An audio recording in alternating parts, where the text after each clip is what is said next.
እንዴት ነበረ ፕሮግራማችን ቆይታችን? ዴኒያል አባይ ቲቪ ላይ ቆይተናል። እየተዝናና ስለ ህግ የሚያቀበት እውነተኛ ስለሆነ እውነተኛ ያስለቅሰኛል። ቲያትር ቤትም ይመስላል የሰዎችን ባህሪ የምናይበት። ያው ጠጅ ወዳለው ጠጅ በየቦታው ይስነኩታል። እዛ ዳኛ ይታይ ላይ ሴትዮ ሰው ስታሰቃይ አይተና አንተ ግን በጣም ነው የምታውቀው። ተከራክረህ እኮ አሸነፍከው ማለት ነው። ለጠጅ ስለ የከፈልኩት ዋጋ ነው። አክ ያልን እስክስታ እንዴ ለምንድን ነው አክ የምትሉት? በዚህ ሰርግ ላይ ከዛች አሮጊት ሴትዮ የሆነ ተከራዩ ጋር የፈለገችው ከስር ነው የመጣው ወደ ላይ አይደል? እንዴት ከላይ ይወልቃል ጥርስ? ከስር ተመጥቶ ነው። ከስርም ከላይም ያለው ጥርስ የራሴ ነው አይደል እንዴ? ስለ እድሜዋ ልዩነት ዛሬ ነው ከመጣሽ በኋላ ነው ያወቀው። ልክ ካገባሃለው ብየውማ ልክ ካገባሁት ኮርሶ ፊት አቀረብኩት አይደለ? ከባሌ ራስ ላይ ውረጅ። ሁሌ ከሱ ጋር ምንድነው አንቺ ችግርሽ? ስነ ስርዓት ያዥ። ሰው ስራ ፈቶ አይደለም መብቱን ለማስከበር የሚመጣው።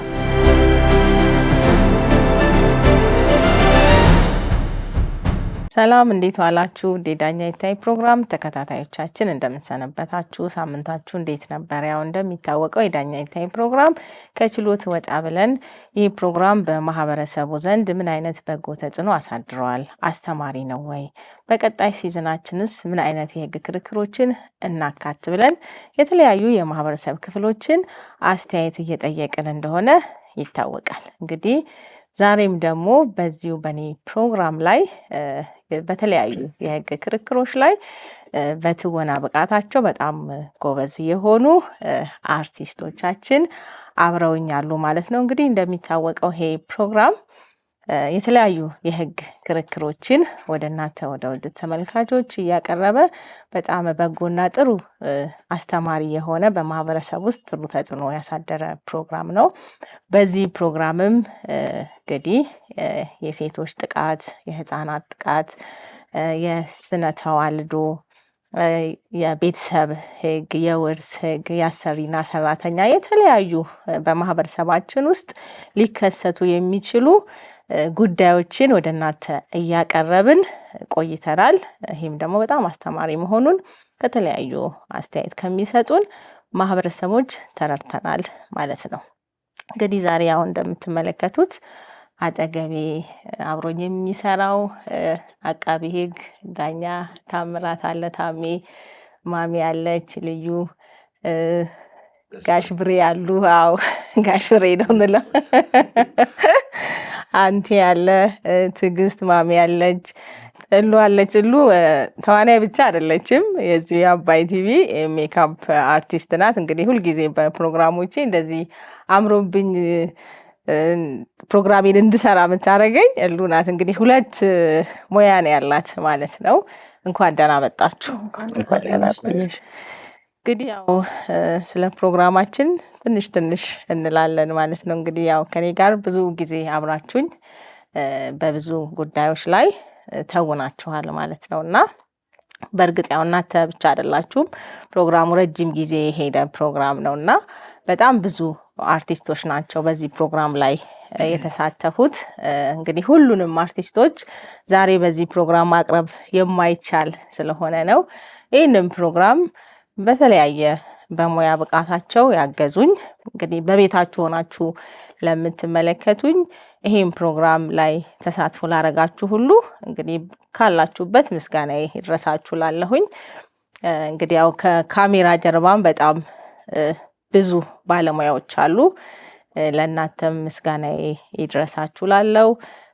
እንግዲህ ይሄ ፕሮግራም እውነተኛ ታሪክ ላይ ያተኮረ ሆነው በተዋናዮች ነው የሚሰራው ፕሮግራሙ እና እንግዲህ እውነተኛ ታሪካችሁን ይቅረብልን ብላችሁ ለምታቀርቡልን ለምታመጡልን ግለሰቦች እንደውም የተዘጉ ፋይሎች ደግሞ አስተማሪ ሆነው ለማህበረሰቡ እንዲደርሱ ሁሌም ትብብሩ ማይለየን ወደፊትም ለሚተባበረን ለፌዴራል የመጀመሪያ ደረጃ ፍርድ ቤትም እጅግ አርጌ አመሰግናለሁ። እንደው ለተመልካቾቼ እየተመለከታችሁ በጎና ጥሩ አስተያየት ለምትሰጡን እጅግ አርጌ አመሰግናለሁ። እንግዲህ ከማን እንጀምር? ከታሜ እንጀምር። ታሜ እንዴት ነው? እስቲ እንግዲህ ያው ፕሮግራሙ ላይ በአቃቤ ሕግነት በብዛት አብረን ነው እየሰራን ያለ ነው እየተሳተፍክና እንዴት ነበረ? ቆይታችን ፕሮግራሙ እንዴት ነበር? የህዝቡስ አስተያየት ተቀባይነቱ እንዴት ነበር? እስቲ ምን ገጥመዋል? እሺ አመሰግናለሁ። ያው ቀረጻ ከማድረጋችን በፊት ፕሮግራሙ 2 ዓመት እንደሆነው ሲነገረኝ በጣም ነው በጊዜው መሄድ የተገረምኩትና ዴን ያለ አባይ ቲቪ ላይ ቆይተናል የሚል አረዳድ ነው ያስኩት። እውነት ለመናገር 2 ዓመት የቆየ በዚህ ልክ አልመሰለኝም። ፕሮግራሙ አስተማሪ ነው። ማህበረሰቡ ያለውን ንቃተ ህግ ከምን ጊዜውም በላይ ከፍ የሚያደርግ ይሄም ነገር ወንጀል ነው እንዴ ብሎ ራሱን እንዲጠይቅና መብቱን ደግሞ እንዲጠይቅ የሚያስችል አስተማሪ ፕሮግራም ነው። ከቁም ነገር ሳይዱ ማለት ነው። ሌሎችም እኔ በሳተፍኩባቸው የወንጀል ጉዳዮች ያው ታራሚዎችም ያው ቅጣታቸውን በጸጋ ተቀብለው የበደሉትን ማህበረሰብ የሚክሱበት፣ ተበዳዮችም ደግሞ ያው በፍትህ አደባባይ በፍትህ ተክሰው እንባቸውን የሚያብሱበትን አስተማሪ ሁኔታ የፈጠረ ፕሮግራም ነው። እከታተላለሁ። የህዝቡን ማስተያየት በዚሁ ቀጥሉ፣ በዚሁ በርቱ፣ ጥሩ ነው፣ ይሄም ነገር ወንጀል ነው እንዴ የሚል አንደርስታንዲንጋቸውን የጨመረ አስተማሪ ፕሮግራም ነው ብዬ ነው የማስበውና ከሁሉም አርቲስቶች ጋር መስራት ቻሌንጂንግ ነው። ምን ገጠመ? በጣም ቻሌንጂንግ ነው። በአንድ በኩል ያው የሙያዊ ኃላፊነት አለብን። ያው ችሎቱ ሲመራ ሲሪየስ መሆን አለበት። ሲሪየስነሱ የችሎቱን ክብር በጠበቀ መልኩ አጠቃላይ ፕሮሲጀሩ መሄድ አለበት፣ ቀረጻው መሄድ አለበት። በአንድ በኩል ይሄ ኃላፊነት አለበት፣ ሲሪየስነሱ ማለት ነው። የችሎቱ ክብር አለ። በሌላ ደግሞ ያው ከአርቲስቶች ጋር ሲሰራ ያው አዝናኝ ሁኔታዎች ይፈጠራሉና ከሁሉም አርቲስቶች ጋር ያው አዝናኝ የሆነ ቆይታ ነበረን።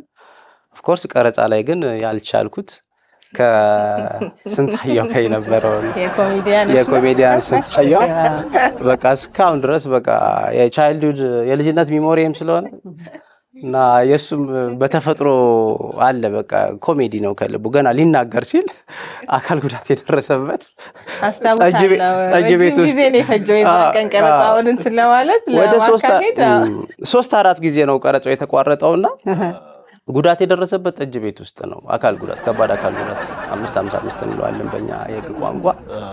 እና ጠጅ ሲጠጣ ነው የጠጅ ገንዘብ አልከፍልም ብለውና እዛ ጋር ያሳቀኝ ምንድነው ያው ገና ሲናገር የከንፈር እንቅስቃሴው የፋሻል ኤክስፕሬሽኑ አለ አይደለ? ያው ጠጅ ወዳለው ጠጅ በየቦታው እየስልኩ ጠጣለሁ፣ በየክፍለ ከተማው በየወረዳው ጠጅ ቤት ተከፈተ ሲባል ምንም አይቀረኝም እና ለጠጅ ስለ የከፈልኩት ዋጋ ነው ያለውን አጋጣሚ አረሳውምና። ክቡር ዳኛ አመሰግናለሁ። የግል ተበዳይ ትግስቱ ቢጠና እባላለሁ። እንግዲህ እኔ ጠጅ በተለያዩ ክፍለ ከተሞች፣ ወረዳዎች፣ ቀጠናዎች እየዞርኩ እጠጣለሁ። ለምን? ከምግብ ይልቅ ጠጅ በጣም እወዳለሁና ጠጅ ቤት ተመረቀ ተከፈተ ተተባለ ትግስቱ መጣ ነው የምባለውና እገኛለሁኝና እጠጣለሁ። የዛለት ግን እዛ ቀጨኔ አካባቢ የደረሰብኝ በደል የትም ቦታ ተስሜ ተጨብጨወልኝ ጎበዝ ተብዬ ከፍዬ ነው የምወጣው። የዛለት ግን ሂሳብ አልከፈልክም አንተ የጠጣኸው 4 ነው አለኝ። ኪሱ ከተቱ። ከዛ በኋላ እኔ አመል አለብኝ ሰው እንዲህ ሲለኝ እኮ ጋብዘህ ነው እኮ ራስህ ነው እኮ የጋበዝካቸው።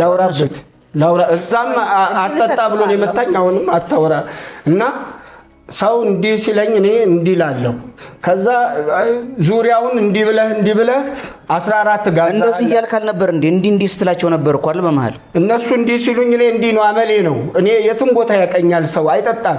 እንዲህ ስል ቀጅም አይቀዳም። የዛለት በዚህ ላይ ደግሞ ለሌሎቹ ሙሉ ይቀዳና የኔን ጃፖን እያደረገ ይቀዳል። ተው ጃፖን ያታርግብኝ ሙላ ስለው ይለኛል።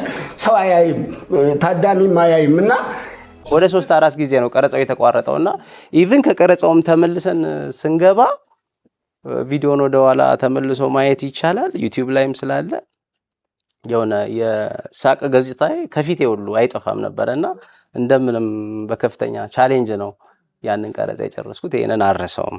ይሄ ነው እንግዲህ አቢጉ አልቻለም። በቃ በጣም እየሳቀ ነው ሲሉ ነበር። እኔም እውነት ለመናገር የዛኔ አልቻልኩም ነበር። ረጅም ሰዓት ነው ልዩም ነበረች እና እዛ ላይ አይ ረጅም ሰዓት ነው የሳቅነውና አልቻልም። ሁሌ ያው ከአርቲስቶች ጋር ሲሰራ በጣም ደስ የሚለው ፓርት ያው እኛ ስራችን ላይ ያው ሲሪየስ ነው የሚሆነው። በእርግጥ ፍርድ ቤትም ብዙ የተለያዩ ባህሪ ያላቸው ሰዎች ናቸው የሚመጡት እና አንዳንዴ ቲያትር ቤትም ይመስላል የሰዎችን ባህሪ የምናይበት ያው የሚያስቅም፣ የሚያሳዝንም፣ የሚያስገርምም፣ የሚያስለቅስም ብዙ አይነት ታሪክ እና ብዙ አይነት የሰዎች ባህሪ የምናስተናግድበት ነው።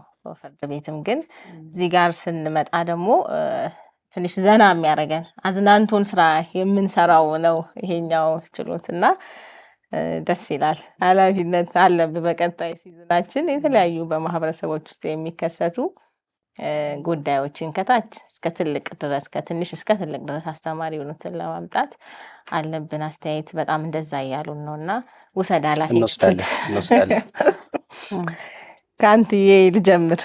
እሺ አንትዬ እንዴት ነበረ ፕሮግራማችን ቆይታችን? በእውነቱ እጅግ በጣም የምወደው ፕሮግራም ነው ይሄ ዳኛ ይታይ። አንደኛ ትምህርት ሰጪ እና አዝናኝነትን ሁለቱንም አቀናጅቶ የያዘ ፕሮግራም ስለሆነ በተመልካች ዘንድም ያለው ፊድባክ እጅግ በጣም ጥሩ ነው።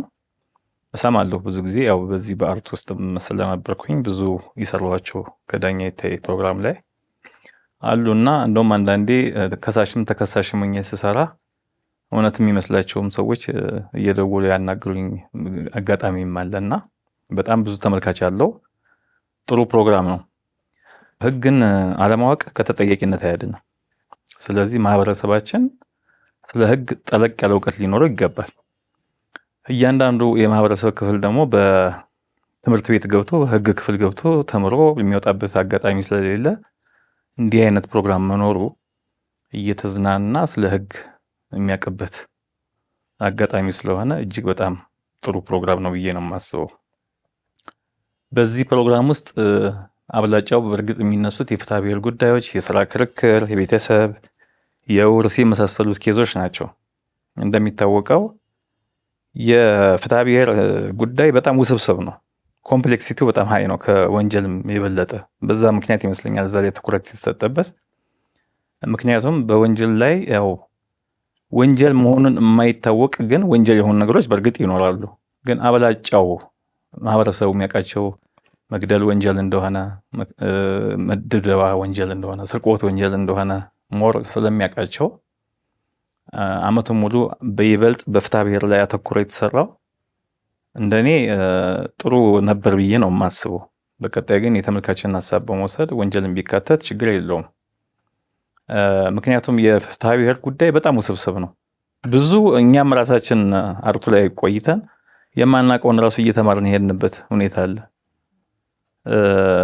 ብዙ የሚያስጠይቁ የማይመስሉ ነገሮች የህግ ተጠያቂነት እንዳላቸው፣ አንዳንድ ጊዜ ደግሞ በፍርድ ቤት ቀርበው ዋጋ የሌላቸው ክሶች የሚመጡበት ሁኔታና ለምሳሌ በእርቅ በሽምግልና የተዘጉ ጉዳዮች በፍርድ ቤት ውሳኔ የተሰጣቸው ኬዞች እንደገና ፋይል ከፍቶ ማንቀሳቀስ እንደማይቻል ሁሉ ያየንበት ነበር። አንተ ከሳሽ ነህ ተከሳሽ ነህ? እዛ ላይ እዛ ሰዓት ተከስሼ ነው የቀረብኩት። ነፃ ወጣክ? እኔ ነፃ ወጣሁ። በአጋጣሚ ከሳሽም ሆኜ ያው ስረታ ተከስሽም ስረታ ስለነበር አንተ በጣም ጎበዝ ነህ ህግ ምናምን የሚሉኝ ሰዎች ነበር። እና የህግ ሰው አንተ ህጉን በጣም ነው የምታውቀው፣ ተከራክረህ እኮ አሸነፍክ ምናምን ይላል።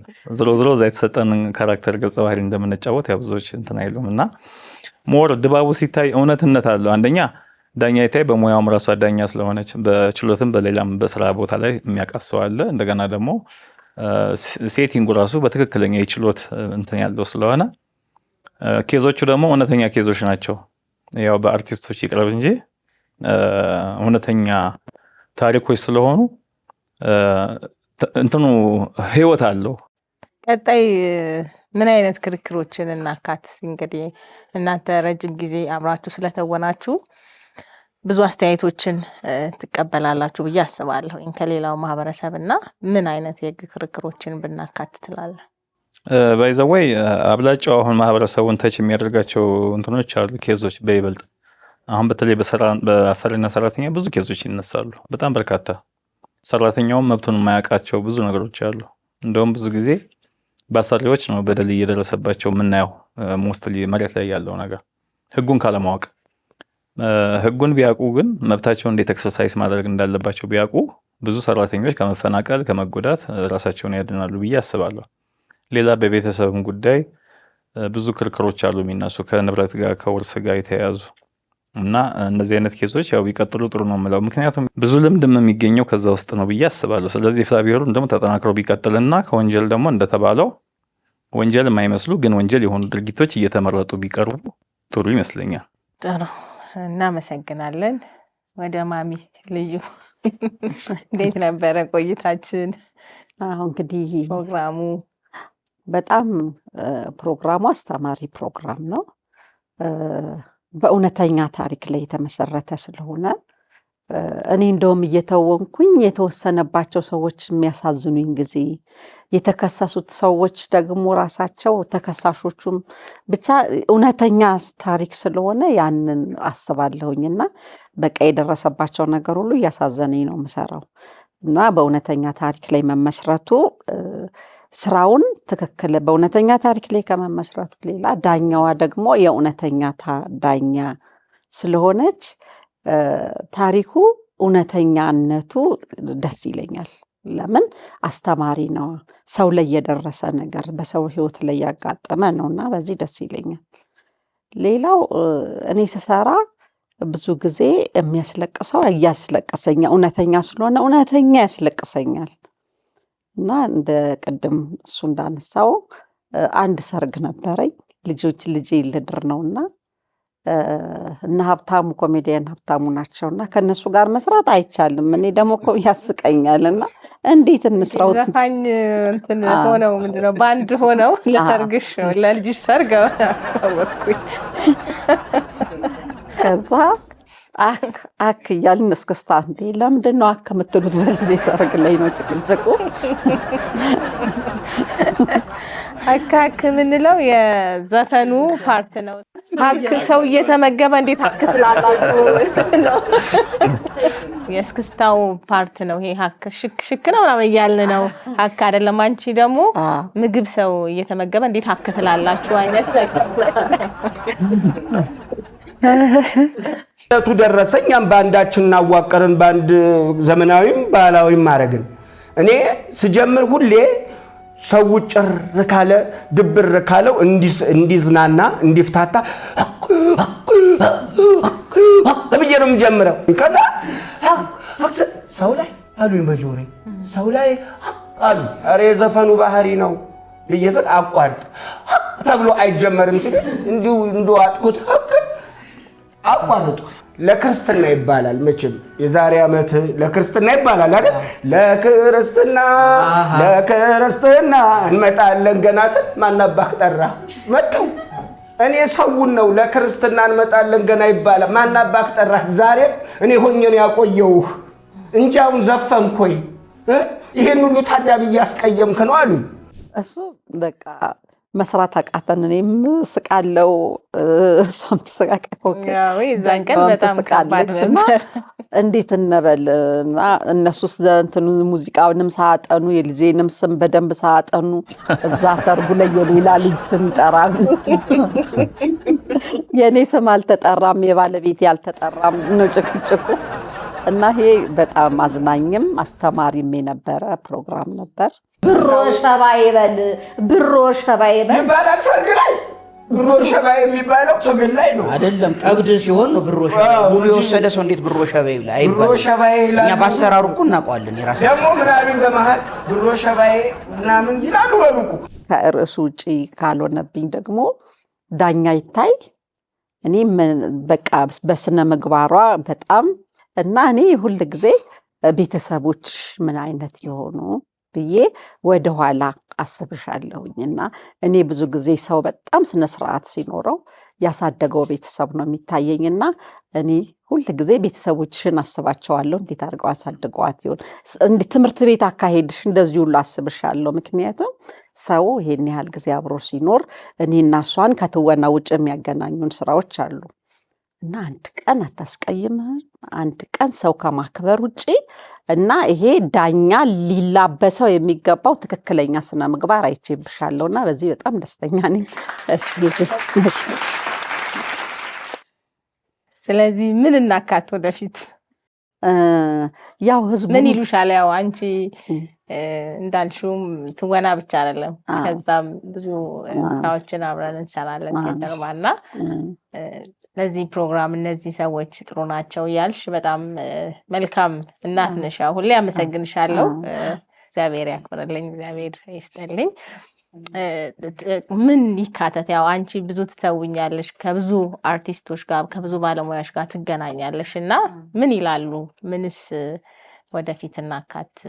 ያው አሁን በሰው ወንጀል ላይ አስተማሪ ቢሆን ወንጀሎች እየተፈጸሙ ስለሆነ እንዲያስተምር ወንጀል ላይ ብታተኩሩ፣ በተለይ ህፃናት መደፈር ላይ እንደዚህ አይነት ወንጀል ሰዎች የሚሰሩት ወንጀል ላይ አስተማሪ የሆነ ውሳኔ እየተሰጠ ሰው እንዲፈራ የምታደርጉበት ቢሆን ነው የሚለኝና በቀጣይ በቃ ጠንከር ብለን በወንጀል ላይ ብንሰራ ጥሩ ነው ላለሁኝ። ሌላ ሰው ተመልካቹ ያው ከእውነተኛ ታሪክነቱ በመነሳት ክፉ ያደርገናል። እኔ አንድ ስራ ላይ ሰርቼ አስተያየት ሰው ሲሰጥ እዛ ዳኛ ይታይ ላይም ሴትዮ ሰው ስታሰቃይ አይተናል። ተከራይ ስታሰቃይ መብራት ስትቆርጥ ምናምን አይተናልና ልማዷ ነው ሴትዮ የሚል አስተያየት ስሰማ በቃኛ እውነተኛ በቃ ሰርኛ ጥሩ ሰርተነዋል ብዬ ባልተቀየምኩም። ይሄን አስተያየት የሰጠውን ሰው አልተቀየምኩትም፣ ግን ያ እውነት መስሏቸው ነው። እና ብዙ ጊዜ ካራክተሩ ነው ያው ካራክተሩን የተላበሽው እንጂ በባህሪዋ እሷ እንደዚህ አይደለች። በፍጹም ቤቷም ታከራያለች እና ጥሩ ዲሲፕሊን ሰው ነችና ልዩ በጣም እንዳልሽው እንደ ስሟ ልዩ ናት። እውነትም ልዩ ናት። አመሰግናለሁ። በግቢው ተከራዮች ላይ አንዳንድ ገደብ አስቀምጫለሁ። ይሄውም ከገደቡ አንዱና ዋናው ምንድነው? የኤሌክትሪክ ፍጆታ በሚቆጥርበት ሰዓት አትጠቀሙ፣ የመብራት ኃይል ይባክናል፣ ብዙ ይቆጥርብኛል፣ እባካችሁም ለሊት ጋግሩ ስሩ ብያለሁኝ። ይሄንን ሁሉም ተከራይ ሲተገብር እሷ በእንቢተኝነት እምቢ ብላ ቀን ስራ አትውል ምን አትል ቤት ነው የምትውለው። ቀኑን ሙሉ ኤሌክትሪኩን ጠቅ ስታደርግ ትውላለች። ታይ ብዬ ልጄ ብዬም በመክራት እምቢ ስላለችኝ ቆርጬዋለሁኝ። ብዙ ሰው በቃ እውነት እየመሰለው በትክክለኛ ስለሚያይ አሁን በቀጣይም ደግሞ ሰው ይሄንን የዳኛ ይታይን ፕሮግራም መመልከቱ ይጠቅመዋል፣ ለራሱ ለህይወቱ ይጠቅመዋል፣ ለብዙ ሰው ጠቅመዋል እኮ። በተለይ መብራት ማጥፋት መብቱ የሚመስለው ሰው አለ ለተከራይ ላይ፣ ግን መብቱ እንዳልሆነኝ ተምራንበታልና። ሌላ ኮመንት ደግሞ በጣም የሚያስቀኝ ለምንድን ነው የምትተኙ ሌሊት ለምን አትሰሪም ሲል ሴትየዋ ምን ፈልጋለች ከተከራዩ? ለምንድን ነው የምትተኙ ሌሊት? ስላንቺ መስራት ልብስ ምን የሚያገባኝ ነገር የለም። መብራቴ ግን እየቆጠረብኝ ስለሆነ ቀን እየተኛሽ ሌሊት ስሪ። ስቶቭ ቢሆን ምጣድ ቢሆን ሌሊት መስራት ነው ያለብሽ። ውሃዬን ቧንቧዬን ቀን ብትከፍቺ ነግሬሻለሁ። ይሄ ውሃ የምታንጀረጅሩ የልጆችሽን ጨርቅ ስታንጨፈጭፊ 30 ጊዜ የምትይውን ውሃዬንም ቆልፈዋለሁ። አልታረምም ካልሽ መብራቴንም በቤት አሰራለትና ጥርቅም አድርጌብሽ ነው የሚሄደው። ትሰሚኛለሽ? ቀጥ ብለሽ ሌሊት ጋግሪ። ከዚህ በኋላ አልሰማሽም። ከዚህ በኋላ በቀን መብራት እነካለሁ እንድትነካለሁ ብትይ ስቶቭ ሆነ ምጣድ ሆነ እሰራለሁ ብትይ እኔ ክርችም አድርጌብሽ ነው የሚሄደው። ቀንተኝ ሌሊት ስሪ። ቆይ እርሶ ካልተረዱኝ ማን ይረዳ? ጨረስኩኝ። ስለአንቺ ስራ የሚያገባኝ ነገር የለም። ቤቴን ለቀሽ ደግሞ መውጣት ትችያለሽ። ውጪ። ቆይ በነፃ የሚያኖሩ ይመስሎት እንዴ? የውሃም ሆነ የመብራትም ከፍዬ ነው። ውሃዬንም መብራቴንም ትነኪያታለሽ። ከአሁን በኋላ ከረችምብሻለሁ። እንዴት ናችና? እሱ ደግሞ ለምንድን ነው ማትተኙ? የምትሄጅበት አለ። ትሰቃያለች ያች ልጅ። ኮከብ ናት። ለምን መብራት ስለምትቆርጥ ቀን ይቆጥራል፣ ማታ ስሪ ነው የምትለው ልጅ። ባል ደግሞ ማታ ስትሰራ ተኝ ወዴት ነው ማታ የለመድሽው ነገር አለ ምናምን ነው የሚለው። ምንድነው እንደሌሊት ጅብ የምትዞሪው አንቺ? ወይስ ያስቀመጥሽው ሰው አለ?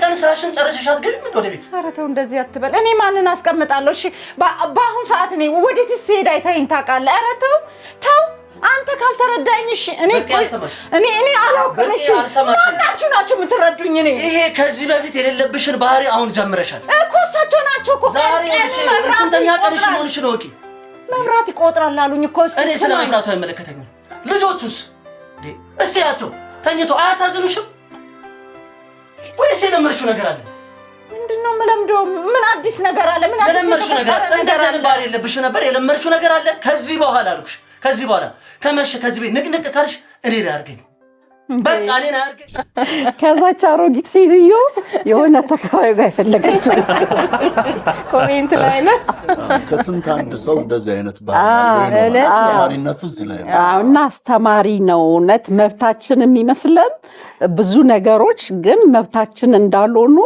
በውሳኔው እያየንበት እኛም ራሳችን እየተማር ህብረተሰቡም እየተማረ ያሳለፍነው 2 ዓመት እንደዛ ነው አመሰግናለሁ ቲጂዬ ማሚዬ ወይዬ እንዴት ነው ቆይታችን ፕሮግራሙ እንዴት ነበረ በጣም ጥሩ ነው እንግዲህ ያው ብዙዎች ብለውታል እውነት ለመናገር እኔ ራሴ የፍርድ ቤት ጉዳይ የህግ ጉዳይ ምንም እንኳን በትምህርት ቤት ፋሚሊ ሎ እንደዚህ ቤተሰብ ምናምን ብንማርም አክቹአሊ በተግባር ያየሁት እዚህ ነው ምን ሀሉ እንደሚያስቀጣ ምን ሀሉ ልክ እንዳልሆነ ያው ኢን ጀነራል ህግን ያለማወቅ ከተጠያቂነት እንደማያድን በደንብ አድርጌ አውቄበታለሁ እና አስተማሪ ነው እጅግ በጣም አስተማሪ ነው ሰው የሚታይበት ሰዓት ደግሞ ጥሩ ሰዓት ነው ብዙ ቤተሰብ ተሰብስቦ የሚያየውና ሌላው እንዲሳብ ያደረገው